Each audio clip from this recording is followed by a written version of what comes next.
Finding a renter for your Denver property is the easy part. Getting enough rent to pay the mortgage though, that's the hard part. With interest rates hovering around 7% as of April 2023, mortgage payments have significantly increased compared to April of 2022. For example, let's set the stage here. So the median home price in Denver is about $560,000. If you want to put 20% down on a property, that's about $448,000 for the loan. Let's say it's $3,000 annually for taxes and $2,400 annually for insurance. So the only thing we're going to change is the interest rate. With a 3% interest rate, it's about $2,339 per month. However, when you increase the interest rate to 7%, the monthly payment is now $3,431 per month, which is crazy to think about because that's about $1,000 difference per month. So finding a 3-bed, 2-bath or a 4-bed, 2-bath at that $560,000 price point is pretty reasonable. You can attract a lot of renters with that setup. For a typical 3-bed, 2-bath, you can get approximately $2,600 to $2,800 per month, depending on where the house is at. And if you wanted to increase the beds or baths on that home, you get diminished returns. I would anticipate maybe about a $3,000 per month payment for a 4-bed, 2-bath, approximately. The point is, if you were to find a long-term renter for that property with a 7% interest rate, you are still underwater for that debt service. And that's not even including gardeners, capital expenditures, or any other maintenance on the property. So let's get into the alternative here, medium-term rentals, or MTRs for short. MTRs are best described as a furnished rental for anywhere between 1 month and 6 months, which to the untrained eye looks like a long-term rental. And I think I've found the perfect property to utilize that MTR strategy. Check this out. This is how you can make $6,000 a month on this property. Here we go, 5-bed, 2-bath. You got a 3-1 upstairs and a 2-1 downstairs. The bedrooms look great. The bathroom looks great. It all looks pretty good. This is where the house hackers will be entering. Going down here and it goes straight down into the basement. And here is the kitchen for the main floor, just to orient yourself. A second full kitchen in the basement. What's great about this too is that the downstairs guests can have their own dryer and washer over there. Definitely utilize the medium-term rental strategy here, especially with a separate entrance going downstairs and a kitchen for both the main floor and the basement.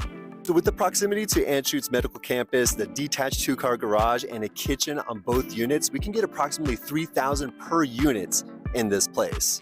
Now the biggest concern with it is that there's no AC, there's 2 egress windows that need to be installed, and there's no radon mitigation system. And outside of that, it's pretty much good to go. So let's get into some details about MTRs that make it really attractive compared to the long-term rental situation. But before I get into that, I want to let you know that I am a licensed broker here in the state of Colorado. I work with any type of buyer or seller here, but I know this video is more geared towards my investor clients or house hacking clients. If you're ever curious about the Denver market, hit me up. I put a Calendly link in the description below so that we could talk about your strategies, goals, and what you want out of your next property. So just to back up a little bit more, there is a couple of strategies that I'd like to define for you. So you have an LTR or long-term rental, MTR for medium-term rental, and an STR for short-term rental. I'll define them as I go, but let's compare why we like MTRs compared to LTRs, medium-term rentals over long-term rentals. First and foremost, you're getting higher returns. With a shorter lease term from 1 to 6 months and a fully furnished home, people are willing to pay a premium for that home. You're also attracting a higher quality of tenants with this furnished property. More on that later. And usually with MTRs, you will have that home be closer to places of work. For example, college campuses, medical campuses for healthcare professionals and things like that. And like I said earlier, because it's so close to their place of work, they're willing to pay a premium for it. Number 2 is that there's more flexibility. MTRs offer more flexibility for property owners so that they can live in it themselves or even have the option to sell the property. This is mainly due to the shorter lease term, which could be to your advantage. And then with that, having a fully operational MTR means that even investors will be inclined to buy your property if everything is set and done, you have systems in place and all that good stuff. And with both residential buyers and investors looking to buy your property, that increases your buyer's pool, which means a higher chance of a bidding war, which means more resale value for your property. And the third reason why we like medium-term rentals over long-term rentals is because you get a higher quality tenant. The most common type of tenant that you're looking for is a traveling professional. For example, healthcare workers, professors, graduate students, and people like that. You want to cater to this type of tenant due to their potential professionalism. More likely than not, they're going to take care of their home and treat it as if it's their place. This will also decrease your expenses in the long run, especially with the wear and tear. The professionals will be staying at the home for a limited period of time and most likely will be working throughout the day, maybe 12-hour days or something like that. So they'll just be going home to cook, shower, and sleep. So let's look at some of the advantages of having a long-term rental over a medium-term rental. Long-term renters can expect to have a completely empty home by the time they move in. For example, they'll bring their own beds, coffee pot, silverware, plates, pillows, and things like that. So the number one con for having a medium-term rental versus a long-term rental is that you have an initial expense to furnish the place. The initial expense for furnishing a home is approximately $10,000 for a 2-bed, 1-bath. That's including all the towels, the linens, the bed frames, the mattresses, dishes, silverware, and all that good stuff. But luckily, if you were to look for a 3-bed, 2-bath, or a 4-bed, you don't have to increase that pretty significantly. Maybe it goes up to $15,000 for a 4-bed. Con number 2 for having a medium-term rental versus a long-term rental is that it requires a little bit more management. It's not going to be completely passive. The most common place to find a medium-term renter is through Furnished Finder. Furnished Finder is merely a place to connect guests and the property owners. You will still have to draft up your lease, get an attorney to check it out, make sure it's ironclad and safe for both you and the tenants before you send it out to the guest and you have a proper lease agreement. And the last con I want to bring up here is that you're going to have some cleaning fees as well. Every time you turn over that guest from one to the next, you have to have some cleaning done on the place. Although if you're paying $250 per turnover, that's chump change compared to how much you're actually getting for your medium-term rental versus your long-term rental. So it's not much of a con, to be honest. So now you're probably thinking, oh, Ian, but what about short-term rentals? Don't they generate more income? That is true, but it comes at the cost of more significant issues in my opinion. Seasonality, unpredictability, and regulations. So let's go into the pros of operating a medium-term rental versus a short-term rental. One of the pros of operating a medium-term rental versus a short-term rental is that you have less vacancy. Vacancy is always a top-of-mind issue for short-term rentals. Over the course of a month, you have approximately 70% occupancy for short-term rentals, and that is all seasonal, to be honest.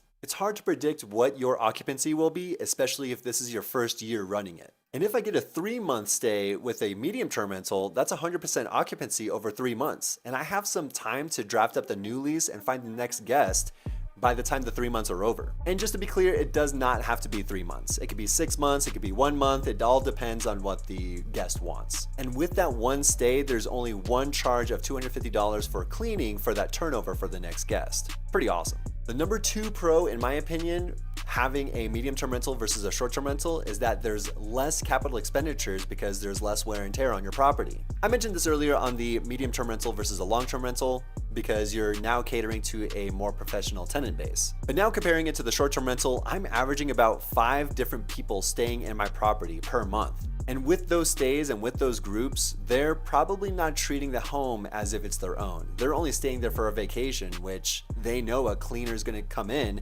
before the next turnover. So to put some numbers behind it, it's approximately $140 per cleaning for my 4-bed, 2-bath. So if I have an average of 5 guests at $140 per cleaning, that's approximately $700 in cleaning fees. And with that, stuff gets scuffed up, sometimes things get ripped. It's just sometimes not a pleasant experience for the property owner of a short-term rental. The third pro I want to bring up about having a medium-term rental versus a short-term rental is that it is not subject to regulations within the cities and towns. So short-term rental stay regulations are aplenty in the greater Denver area. So having someone pay a premium for 30 or more days is a plus in my book. So it sounds like MTRs are the winner here compared to short-term rentals, but au contraire, mon frere. I do want to say that I like operating a short-term rental, and this is why. The number one con, in my opinion, of having a medium-term rental versus a short-term rental is that you just can't get that creative with a medium-term rental. Let's face it, the main draw of staying at an Airbnb is for the amazing experience and the amazing stay. You can theme it,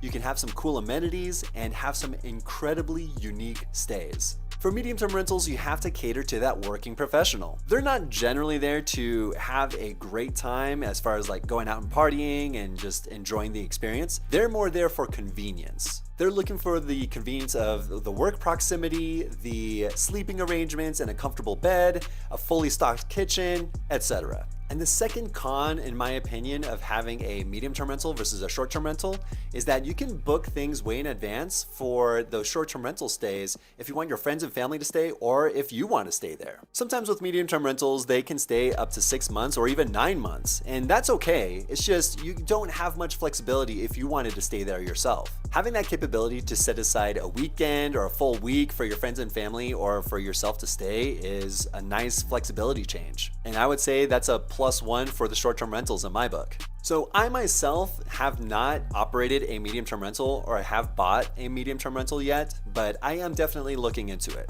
Right now, me and my wife are just looking to focus on our jobs, me as a real estate agent and investor, my wife as a W-2 employee, software engineer, and also investor at the same time. So we want things to be a little bit more passive. With short-term rentals, they can be pretty active, and especially with that initial setup time, the systems approach, and all that good stuff. So with that being said, those are my pros and cons of having a medium-term rental compared to long-term rentals and short-term rentals. And there's a lot to think about, and it all depends on your goals and what your strategy is.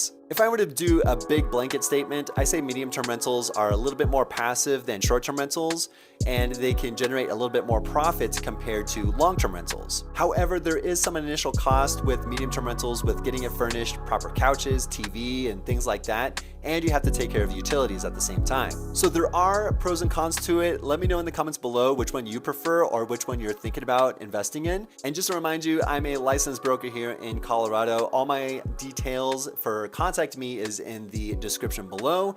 I would love for you to reach out to me, just talk about real estate in general. And if you're a little bit more curious about short-term rentals, long-term rentals, or medium-term rentals, check out this video right here. This will describe what they are specifically, go into a little bit more detail, and introduce you a little bit more to the Denver area, what's allowed, and things like that. So with that being said, I'll see you guys next week.